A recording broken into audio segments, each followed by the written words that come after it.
Brandon's in the queue at B.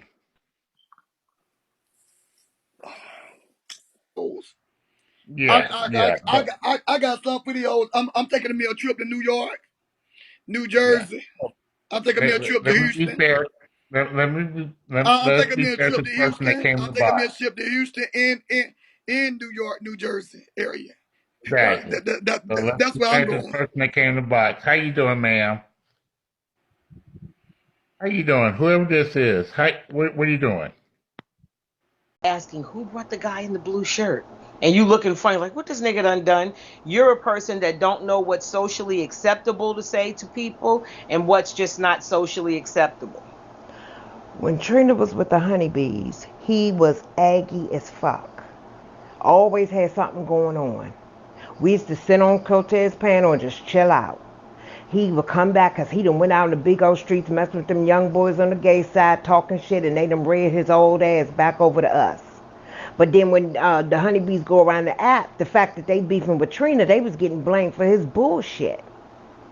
So he finally left the honeybees, but still though, but even back then, before he was TrinaB, he was just socially awkward. And that was just on the app, so I can only imagine in real life. And they be like, oh, Brian is quiet. Brian don't do nothing. Brian this and that. No, Brian is TrinaB. Yeah. All day, every And day. then when they're saying people creating narratives, in order to create a narrative, you at least have to have some spaces in that story with, like, to put in your input to change that story. Nothing with TrinaB needs to be created. There's no need to create a narrative. Every day he gets up and tells you exactly who he is. Mm-hmm. So believe He him. tells you exactly who he is, what he feels, and he tells you exactly who he hates, and everything that he tells you exactly who he is. There's no need to create a narrative until he said that I molested my son out of nowhere. Out about you after you said everything you said about me.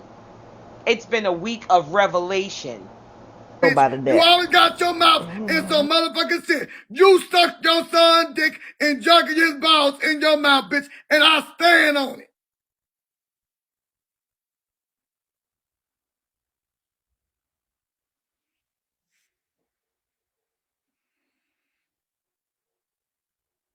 Think that's an edifying or a positive environment for any child in their formative years when they're learning who they are, learning their first words, learning how to assess people.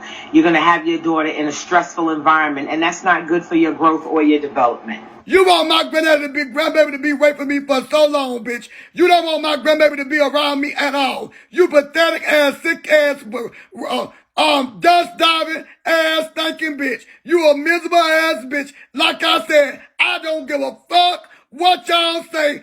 Bitch, die. Tammy Peay. Croak on calm, ho. Croak on the nuts nut.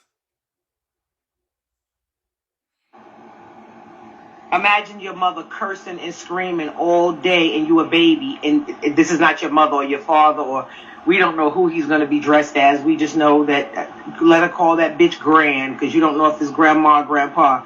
He's very confused, and not just about that, about the way he treats black women. I would be very concerned about a black female child in his care, and that's just my personal opinion based on the things that I've heard him say about all of us.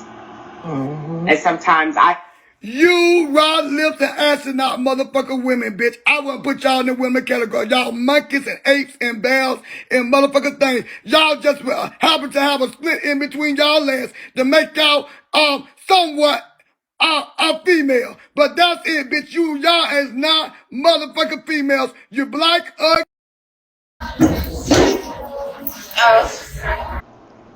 Like it's a comment, it's fuck a him. question. You know? I just don't have any respect for him, Me either. and I don't have any respect for him.